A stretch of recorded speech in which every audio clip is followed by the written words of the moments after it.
Student कैसे हैं आप लोग। उम्मीद करता हूँ आप लोग अच्छे होंगे। माई सेल्फ विनय कुमार बिन and welcome to my channel chem tube by Vinay sir.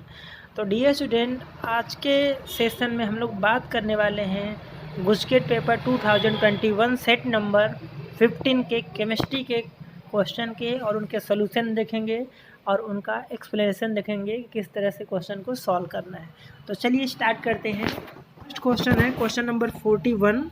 Chemistry में टोटल कितने 40 क्वेश्चन होते हैं। तो 41 से 80 तक जो क्वेश्चन नंबर होता है वो केमिस्ट्री का होता है। 1 to 40 होता है वो फिजिक्स पार्ट होता है। तो हम लोग केमिस्ट्री के क्वेश्चन के डिस्कस करने वाले हैं। आप लोग देखिए किस तरह से क्वेश्चन को सॉल्व करना है और क्या आंसर होगा 2021 गुजकेट पेपर का। तो चलिए 41 क्वेश्चन क्या है। Which halogen element give halous acid types of oxo acid. ठीक है, तो आपने पी ब्लॉक एलिमेंट का एक क्वेश्चन है। तो इसमें हेलस एसिड किस टाइप का होता है, ये क्लोरीन होता है। ठीक है, तो इसका आंसर क्या होगा, सी क्लोरीन। नेक्स्ट क्वेश्चन है which is used for manufacture of steel. ठीक है, तो ये मेटलर्जी चैप्टर का है। कौन सा हम स्टील के लिए कौन सा यूज करते हैं, तो इसमें डाई नाइट्रोजन यूज होता है फॉर मैन्युफैक्चर ऑफ स्टील। ठीक है, क्वेश्चन नंबर 46 क्या है। If atomic number of element 26 the magnetic moment is divalent aqua solution. देखिए एटॉमिक नंबर 26 दिया है। 26 का मतलब क्या हुआ, आयरन हुआ। अब बोला आयरन डाईवैलेंट है तो मतलब कौन सा होगा, Fe+2 का हमें निकालना है। तो मैग्नेटिक मोमेंट निकालने का फॉर्मूला क्या होता है, आप सबको पता होगा, n और n+2। ठीक है, ये इसका फॉर्मूला होता है। वेयर n क्या होता है, नंबर ऑफ अनपेयर्ड इलेक्ट्रॉन। तो यहाँ पर अगर हम आयरन के इलेक्ट्रॉनिक कॉन्बिनेशन की बात करें तो आयरन, ठीक है, 3D एंड 4s, तो 26 होता है। तो Fe+2 है तो इसमें कितना 0 इलेक्ट्रॉन और इसमें कितना होंगे 6 इलेक्ट्रॉन होंगे। अगर मैं डी ऑर्बिटल की बात करूँ तो डी में टोटल कितने होते हैं, 5 ऑर्बिटल होते हैं और डी में टोटल अपने 6 इलेक्ट्रॉन है। सब में क्या करेंगे, एक एक इलेक्ट्रॉन भरेंगे, फिलअप करेंगे, देन पेयरिंग करेंगे। तो अनपेयर्ड इलेक्ट्रॉन कितना है 4। तो n के प्लेस पे हम वैल्यू अगर 4 रखेंगे तो कितना आ जाएगा, 4+2 कितना हुआ 6, 6 × 4। तो अंडर रूट कितना आ रहा है फाइनली, आपका अंडर आएगा √24। अब इसकी वैल्यू निकालोगे तो ऑप्शन क्या आ जाएगा, डी 4.90। इस तरह के पेपर, इस तरह के क्वेश्चन बोर्ड में भी आते हैं। ठीक है, नीट में भी आते हैं, अदर कम्पिटिटिव एग्जाम में भी आते हैं। तो आपको मैग्नेटिक मोमेंट का फॉर्मूला पता होना चाहिए। ओके, चलिए क्वेश्चन नंबर 44 क्या है। ये डीएनए ब्लॉक का एलिमेंट का क्वेश्चन है। Which product is obtain during reaction of, ठीक है, पर magnet with iodide in faintly alkaline condition. ठीक है, तो डी ब्लॉक में KMnO4 एंड पोटेशियम डाइक्रोमेट, इनका प्रिपरेशन प्रॉपर्टी स्ट्रक्चर से रिलेटेड क्वेश्चन टॉपिक अच्छे से कर लीजिएगा। तो यहाँ पर क्या होगा, KMnO4 स्ट्रॉन्ग ऑक्सीडाइजिंग एजेंट है, तो आयोडाइड आयन को IO3- में ऑक्सीडाइज कर देता है। ठीक है, क्वेश्चन नंबर 44 का बी ऑप्शन होगा। ओके, चलिए आगे बढ़ते हैं। नेक्स्ट क्वेश्चन नंबर 45 क्या दिया है, which is not act as ligands. Ligands आपने कोऑर्डिनेशन कंपाउंड पढ़ा, लिगेंड्स वो होते हैं जो सेंट्रल एटम से कोऑर्डिनेट बॉन्ड बनाते हैं।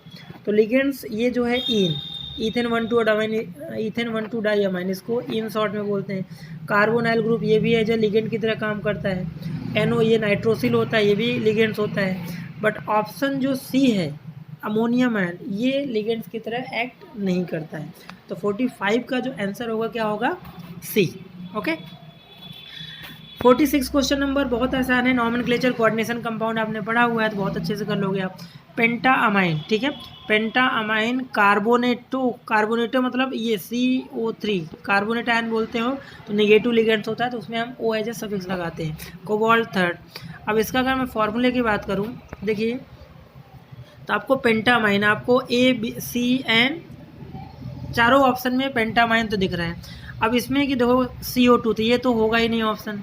अब कार्बोनेटो बाकी ऑप्शन में है, तो आपको किससे ऑक्सीडेशन स्टेट देखना होगा। तो ऑक्सीडेशन स्टेट हम किस में, सेंट्रल एटम का कोबाल्ट का निकाले, +3 आ रहा है।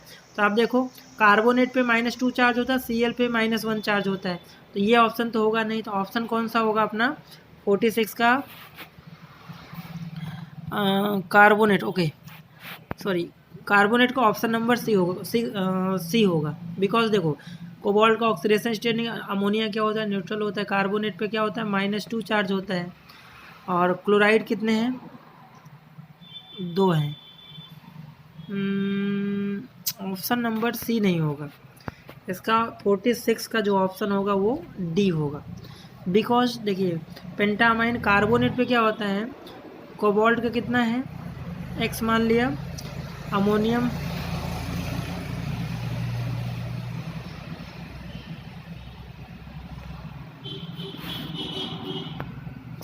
तो अगर हम बात करें 46 क्वेश्चन की, तो 46 क्वेश्चन देखिए यहाँ पर जो पेंटामाइन, तो पेंटामाइन है, और कोबाल्टेट तो कार्बोनेट आयन होना चाहिए, और 3 ऑक्सीडेशन। तो जिसमें ऑक्सीडेशन स्टेट अगर कोबाल्ट का 3 आ रहा है तो ऑप्शन ए में आएगा, बिकॉज देखो ये x प्लस अमोनिया 0 है, कार्बोनेट पे -2 चार्ज होता है, क्लोरीन पे -1, तो यहाँ से x की वैल्यू कितनी आएगी, +3। तो ऑप्शन नंबर क्या हो जाएगा, ए। 46 का ए ऑप्शन होगा। ओके 47 क्वेश्चन में क्या दिया है, विच type of isomerism in isomers. ठीक है, तो ये आपका एक तरह से क्या है, आयोनाइजेशन आइसोमरिज्म। बिकॉज देखिए ब्रोमाइड दूसरे वाले में ब्रोमाइड अंदर है और सल्फेट बाहर है, तो ये आयोनाइजेशन आइसोमर इस तरह से होते हैं। ठीक है, तो ऑप्शन क्या होगा इसका, बी। ओके क्वेश्चन नंबर 48 क्या दिया है कि आपको एक कंपाउंड दिया है, in which type of halide based on position Cl।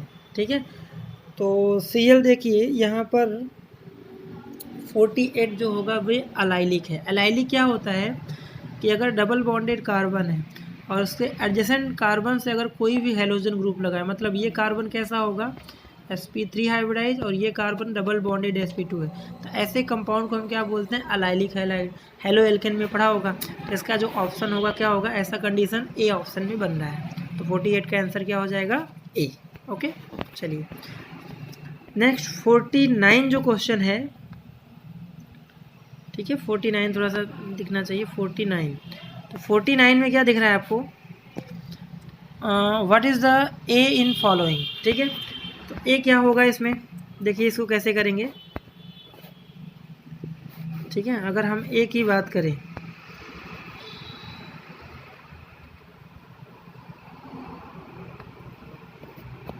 तो हम अगर ए की बात करें, ए क्या होगा, सॉरी 49 का, what is the A in following.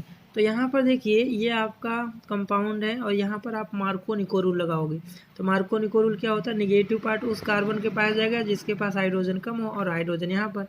तो आपका ऑप्शन नंबर कौन सा होगा, ऐसा ऑप्शन लास्ट डी ऑप्शन में। ठीक है, तो इसका आंसर क्या हो जाएगा, डी।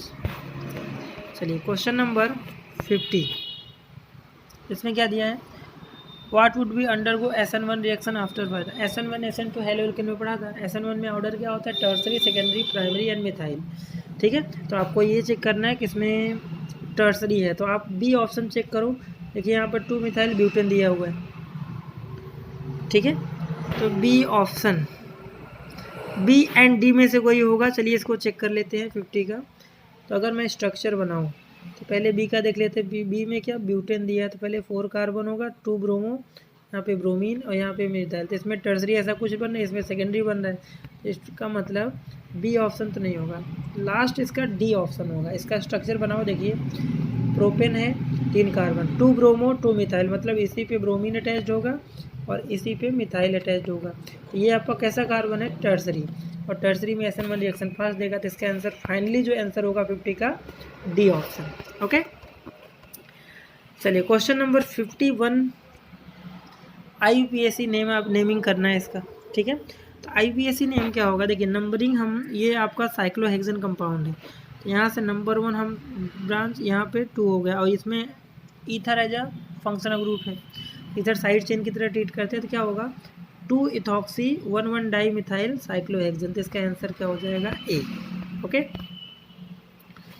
नेक्स्ट जो क्वेश्चन नंबर 52 है, 52 में क्या दिया, which Grignard reagent give 2 methyl propane 1 ol with reaction methanal. तो मीथेनल क्या होता है, देखिए मीथेनल क्या होता है, HCHO, ये मीथेनल होता है। अब हमें क्या बनाना है, 2 मिथाइल प्रोपेनॉल बनाना है, तो आपको ग्रिग्नार्ड रिएजेंट में ऐसा लेना जिसमें Mg सेकेंडरी कार्बन से अटैच हो। ठीक है, तो इसका जो आंसर आपको दिख रहा है ऑप्शन नंबर क्या हो जाएगा, बी। ओके, नेक्स्ट क्वेश्चन 53 क्या दिया है, which compound have maximum value of pK from following. PK देखिए एसिडिक नेचर से क्या होता है, इन्वर्सली प्रोपोर्शनल होता है। अगर एसिडिक स्ट्रेंथ ज़्यादा है तो पीके वैल्यू क्या होगा, कम होगा।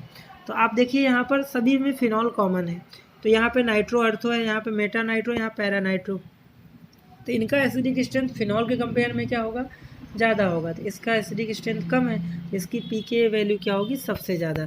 तो आपका आंसर क्या हो जाएगा यहाँ से, डी। ओके, क्वेश्चन नंबर 54 क्या दिया है इसमें, which reagent is use to convert allylic alcohol to propanol. तो हमें अलाइलिक एल्कोहल का मतलब क्या है कि प्रोपेनॉल मतलब 3 कार्बन का है, तो ये आपका हो गया क्या, अलाइलिक एल्कोहल। और इसका अगर हम पीसीसी पायरिडीनियम क्लोरोक्रोमेट के प्रेजेंस में रिडक्शन करा दें तो इसके प्लेस पे क्या आ जाएगा, CHO ग्रुप। तो इसका मतलब आंसर जो होगा 54 का वो A option, PCC pyridinium chlorochromate. Okay,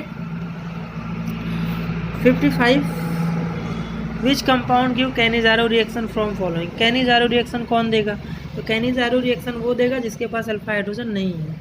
तो यहाँ पे देखिए फर्स्ट में अल्फा हाइड्रोजन है, सेकंड में भी है, थर्ड में भी। तो ऑप्शन जो सी है उसमें अल्फा हाइड्रोजन नहीं है, ये क्या देगा, कैनिजारो रिएक्शन देगा। ठीक है, कंडीशन ये है, compound aldehyde oxygen which do not have alpha hydrogen give Cannizzaro reaction. Okay, question number 56 क्या है, which compound have maximum acidic strength in following. ठीक है, एसिडिक स्ट्रेंथ किस में ज़्यादा होगा, देखिए मिथॉक्सी है, बेंजोइक एसिड कॉमन है पहली बात। तो मिथॉक्सी जो ईथर ग्रुप होता है वो क्या होता है, इलेक्ट्रॉन डोनेटिंग होता है, जो एसिडिक स्ट्रेंथ को घटाते हैं। तो nitro compound electron withdrawing group है, तो इसका ऑप्शन क्या हो जाएगा 56 का last D option. Next question है 57, two secondary amine is obtain by reduction of which compound. ठीक है, नाइट्राइल के रिडक्शन से भी मिलता है, नाइट्रो के आइसोन होता है, बट यहाँ पर देखिए अमाइड से आपको करना चाहिए और इसमें थोड़ा सा मिस्टेक है, इसको सेकेंडरी अमाइड कर देंगे तो हम यहाँ से आपको सेकेंडरी अमाइन मिलेगा। तो क्वेश्चन में थोड़ा सा मिस्टेक है, इसको सेकेंडरी अमाइड होता तो यहाँ से आपको मिल जाता सेकेंडरी अमाइड। नेक्स्ट है 58 क्वेश्चन नंबर क्या है, Heisenberg reagent do not react with which amine. ठीक है, तो टर्सरी अमाइन से हाइजेनबर्ग रिएक्शन नहीं करता, बिकॉज देखिए हाइजेनबर्ग क्या होता है, किसको बोलते हैं, बेंजीन सल्फोनाइल क्लोराइड को बोलते हैं, और बेंजीन सल्फोनाइल क्लोराइड ये होता है। अब ये प्राइमरी अगर अमाइन होगा तो उसके पास हाइड्रोजन है तो यहाँ से HCl निकलेगा। ठीक है, मतलब अमाइन से हाइड्रोजन निकलना चाहिए और इससे क्लोरीन। प्राइमरी अमाइन में हाइड्रोजन है, सेकेंडरी अमाइन में हाइड्रोजन है, टर्सरी अमाइन में हाइड्रोजन नहीं होता है, इसलिए ये रिएक्शन नहीं करता है। ओके, तो 58 का ऑप्शन क्या हो जाएगा, बी। 59 क्वेश्चन क्या दिया है, which product is obtain bye nitration of aniline. ठीक है, तो एनिलीन का हम नाइट्रेशन करते हैं तो यहाँ से आपको अर्थो मेटा पैरा तीनों के तीनों प्रोडक्ट मिलते हैं। ठीक है, अर्थो कितना मिलता है 51%, मेटा कितना मिलता है 47% एंड पैरा कितना मिलता है 2%।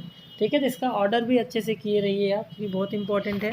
इसमें ये जनरली क्या होता है, एनिलीन, जैसे एनिलीन की स्ट्रक्चर की बात करें तो एनिलीन क्या होता है, ये अर्थो पैरा डायरेक्टिंग ग्रुप होता है, बट मेटा मिल रहा है इसमें बिकॉज ये एसिडिक मीडियम में अमोनियम आयन फॉर्म कर लेता है और वो मेटा डायरेक्टिंग ग्रुप होता है। ओके, तो इसका जो आंसर होगा all of these, D option last.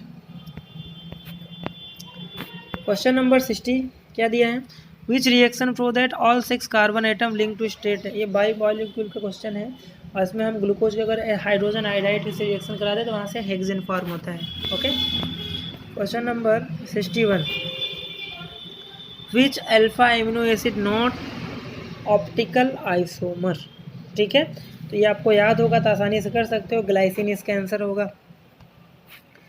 ठीक है, 62, in DNA which base is not present in following. तो ये 2021 गुजरात बोर्ड के केमिस्ट्री के पेपर में भी आया था और इसमें भी आया था, इसका आंसर क्या हो जाएगा, यूरेसिल।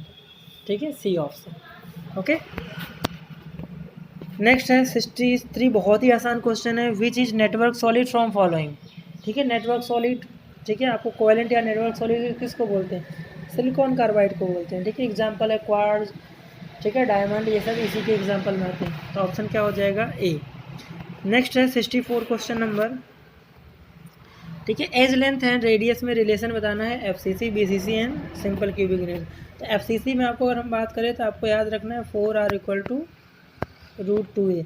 तो एज निकालोगे तो कितना आएगा 4r/√2, और इसको थोड़ा सा सिंप्लीफाई करोगे तो ये आ जाएगा 2√2r। तो इसका तो ये होगा।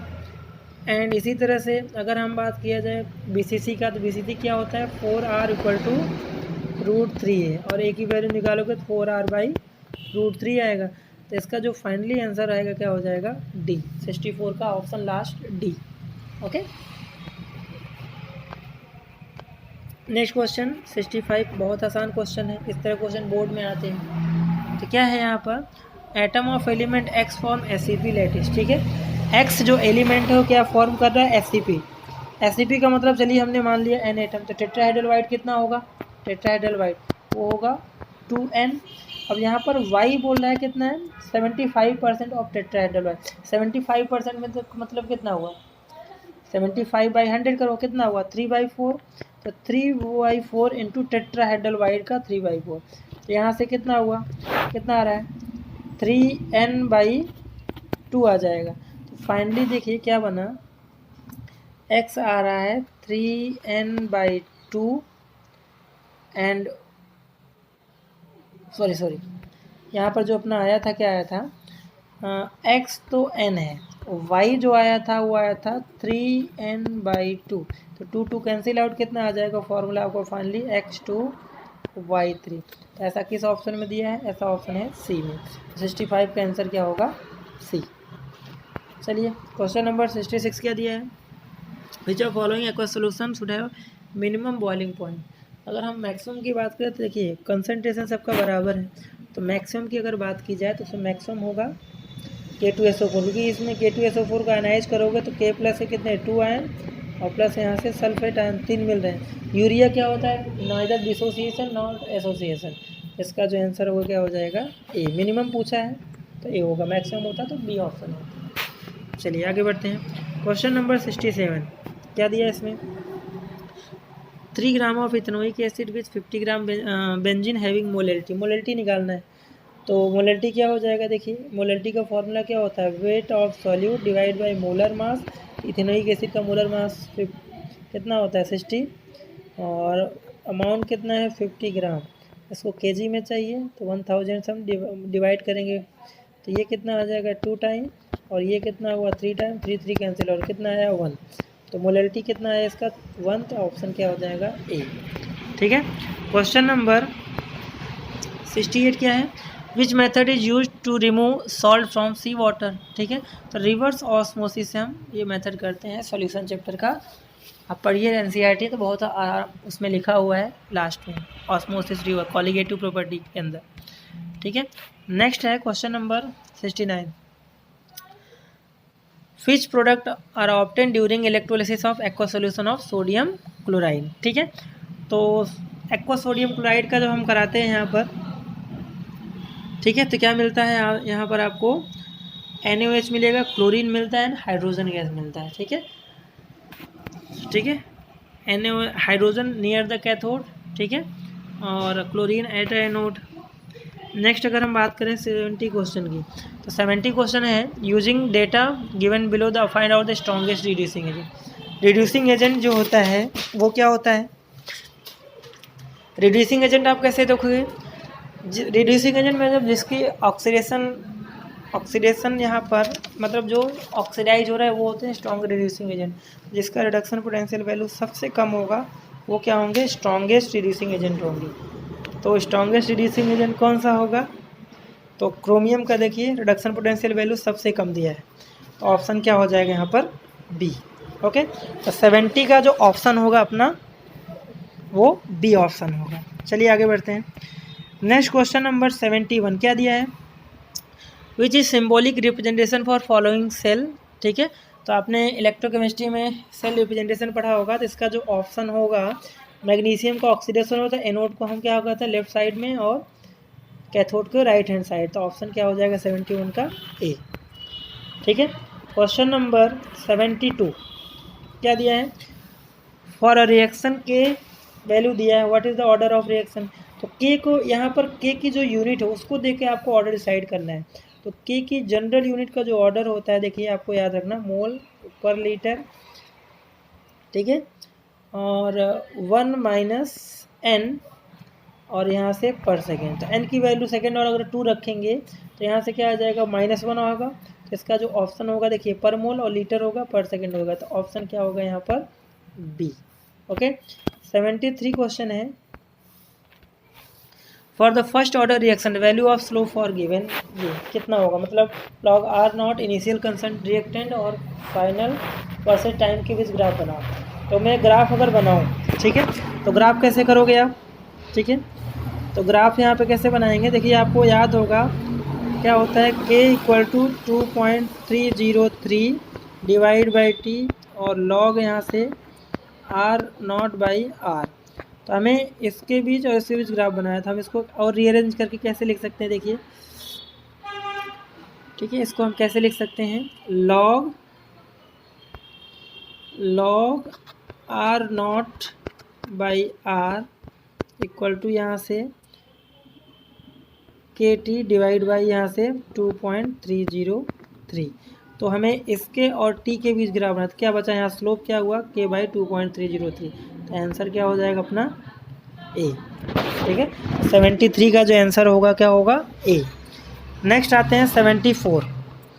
74 में देखिए, the rate constant for first order reaction, ये एक्सरसाइज का क्वेश्चन है। अगर आपने केमिकल काइनेटिक्स पढ़ा होगा तो एक्सरसाइज का क्वेश्चन है। आपको रेट कांस्टेंट के की वैल्यू कितना दिया है, के की वैल्यू कितना दिया हुआ है, 60, ठीक है, 60 पर सेकेंड दिया है, ये के की वैल्यू दिया हुआ है। How much time will be take reduce the initial concentration of reactant to its 1/6 value. तो देखिए ये भी बहुत आसान है, अपने को टाइम निकालना है, ठीक है।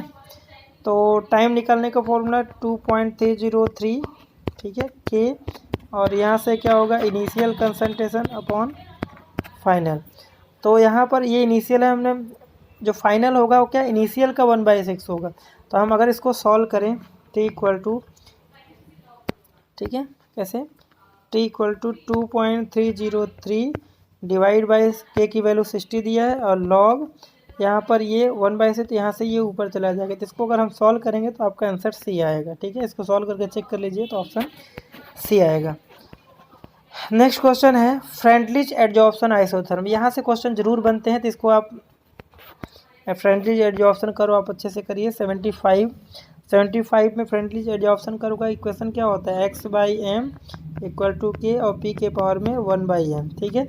इसका हम अगर लॉग लें तो क्या हो जाएगा, log x/m plus log k और प्लस 1/n log p, ठीक है। तो हमें log p और यहाँ इक्वल होगा, इसके बीच ग्राफ चेक करना है।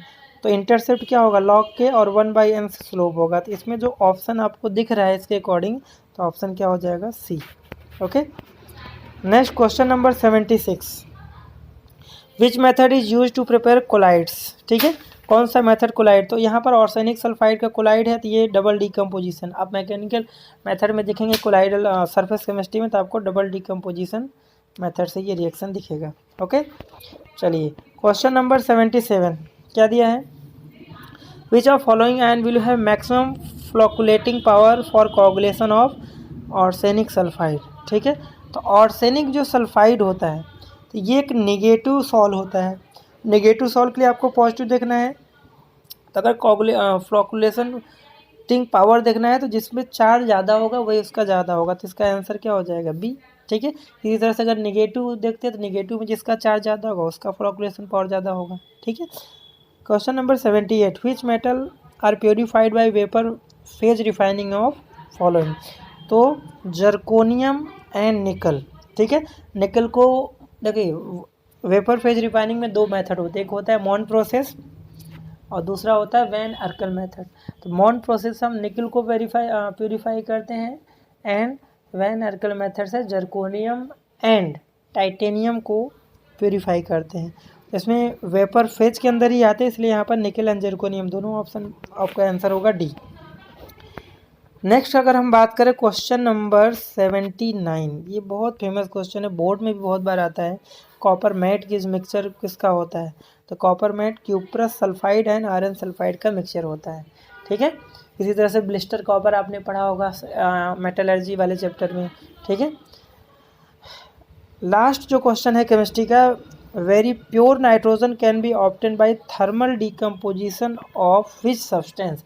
तो बेरियम एजाइड या फिर सोडियम एजाइड से हम, पी ब्लॉक का है ये, प्योर नाइट्रोजन को ऑब्टेन कर सकते हैं, बना सकते हैं। तो ये हमने केमिस्ट्री के सारे क्वेश्चन डिस्कस कर लिया, 41 से 80 क्वेश्चन तक। अगर आप चैनल पे नए हैं तो चैनल को सब्सक्राइब, लाइक, शेयर ज़रूर करें। अभी हम और भी प्रीवियस ईयर के गुजकेट के पेपर और गुजरात बोर्ड के पेपर डिस्कस करेंगे, और हर एक क्वेश्चन को आप देखिए, उनको कैसे सॉल्व करना है, ठीक है, और कैसे ट्रिक हमें अप्लाई करना है। तो ये सब करिए तो आपका, ठीक है, पढ़ने का जो तरीका है उसमें चेंजेज आए, क्योंकि हमें सबसे पहले जैसे कोई भी थ्योरी पढ़ ले तो आपको एमसीक्यू करना जरूर चाहिए, क्योंकि एमसीक्यू क्या होता है, जो कि जितने भी कंपटीशन एग्जाम होते हैं इसमें एमसीक्यू आते हैं, आपके बोर्ड में भी एमसीक्यू आता है। इसलिए एमसीक्यू प्रैक्टिस से आपको कॉन्सेप्ट पता चलते हैं, किस तरह के कॉन्सेप्ट किसमें लगाना है। तो चलिए मिलते हैं हम लोग नेक्स्ट लेक्चर में, जिसमें हम लोग नए ईयर के कोई क्वेश्चन पेपर को